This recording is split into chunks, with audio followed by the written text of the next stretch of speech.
This was the first real film that my best friend and I did together.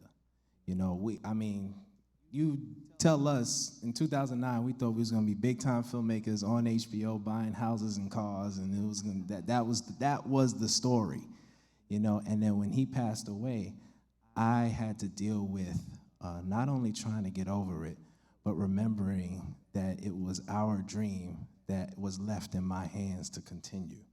So taking that on my shoulders, always keeping the faith and praying and all of that, like I said, those dark nights is what, you know, kept it going, just remembering why it started.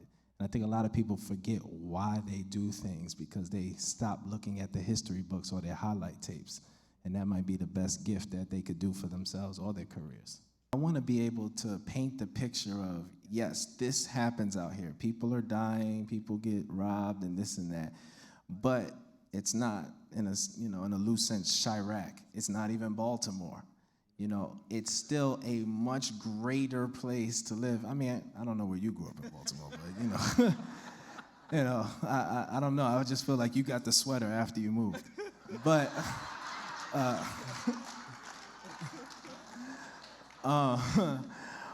but I didn't want anybody to do that. So a lot of that is left on the hard drives because just if you go too strong in trying to tell me what you believe the neighborhood is, I don't have the footage to support it. So when you take that film outside of our hometown, now I look like a fraud. And I'm not, game for that. I think it's amazing that you're very aware of how the content can and hopefully should speak to audiences, and it's incredible. All of the older people were saying, thank God I lived in Long Island. And most of the younger people were saying, I don't know why my parents brought me here. But really, it really goes down to what the American dream was and what it is now.